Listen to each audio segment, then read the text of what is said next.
হয়, আচলতে প্ৰথমতে আমাৰ 23 তাৰিখে যিহেতু ফিক্স আছিলে, সেইদিনা 2/3 মেম্বাৰ নহাৰ কাৰণে, 7জন বা তাতকৈ বেছি উপস্থিত নথকাৰ কাৰণে, কোৰামটো নোহোৱাৰ কাৰণে সভা স্থগিত ৰখা হয়। আৰু তাৰপিছত 30 তাৰিখ নিৰ্ধাৰিত ডেট ফিক্স কৰা হয় 2টা বজাত।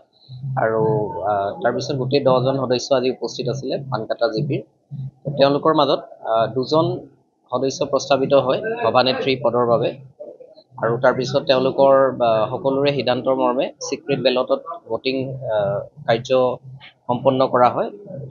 চিক্ৰেট বেলটৰ ভোটিং আমি কাউণ্ট কৰাৰ পাছত দেখিছোঁ যে 2গৰাকী কেণ্ডিডেটেই সমান সমান ভোট লাভ কৰে, 5টা। তো সেইকাৰণে আমি তাৰপিছত টছ কৰিবলৈ যাওঁ। টছ কৰাৰ পাছত সভানেত্ৰী পদত শাৰমিন উল্লাহ তেখেতে জয়লাভ কৰে। ঠিক তেনেদৰে ভাইচ প্ৰেচিডেণ্টৰ ক্ষেত্ৰতো 2গৰাকী সদস্যৰ নাম প্ৰস্তাৱ হয়। আৰু 2গৰাকীৰ সমৰ্থনতে 5গৰাকী সদস্য থাকে।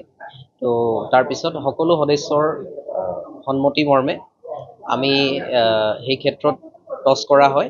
টছ কৰাৰ পাছত ভাইচ প্ৰেচিডেণ্টত, আৰু সেই মৰ্মে টছ হোৱাৰ পাছত ভাইচ প্ৰেচিডেণ্টৰ পদত মুছলিমা খাতুনে জয়লাভ কৰে।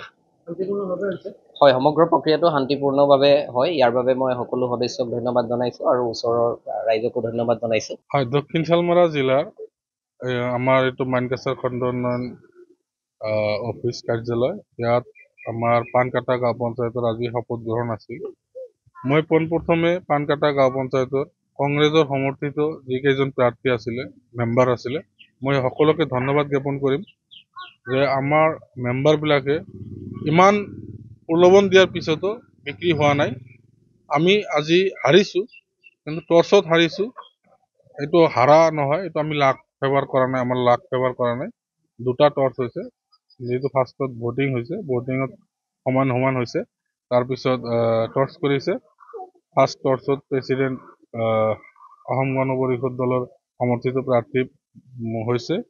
তাৰপিছত ছেকেণ্ড টৰ্চ যেতিয়া হৈছে, আমাৰ কংগ্ৰেছৰ সমৰ্থিত প্ৰাৰ্থী মুছলিমা খাতুনে উপসভানেত্ৰী হিচাপে আজি নিৰ্বাচিত হৈছে। গাঁও পঞ্চায়তখনত যেতিয়া কাম কাজ হ'ব কেনেকৈ? এতিয়া চাওক, গাঁও পঞ্চায়তৰ কাম কৰিব গ'লে সবেই মিলিজুলি কৰিব লাগিব। সভাপতি, উপসভাপতি, জিলা পৰিষদ মেম্বাৰ, আমাৰ AP মেম্বাৰ, আঞ্চলিক পঞ্চায়ত, জিলা পৰিষদ, সকলোৱে মিলিজুলি পঞ্চায়তখন আগুৱাই লৈ যাব লাগিব। মই ভাবোঁ যে সভাপতি অকলেই পঞ্চায়তখনৰ কাম কৰিব নোৱাৰে, জিলা পৰিষদৰ সদস্য অকলেই কৰিব নোৱাৰে। সকলোৱে মিলিজুলি আমাৰ গাঁও পঞ্চায়তখন যাতে ডেভেলপ কৰিব পাৰে, মই নতুনকৈ নিৰ্বাচিত হোৱা সভানেত্ৰীগৰাকীকো শুভেচ্ছা জনাইছোঁ। তাৰ লাকটো ভাল আছিলে, সভাপতি হিচাপে নিৰ্বাচিত হৈছে, সভানেত্ৰী হিচাপে নিৰ্বাচিত হৈছে। মই তাকো শুভেচ্ছা জ্ঞাপন কৰিছোঁ, আৰু যোনে পোৱা নাই তাকো মই সমবেদনা জনাইছোঁ। ভৱিষ্যতে যাতে ৰাইজে তাক সভানেত্ৰী হিচাপে নিৰ্বাচিত কৰে।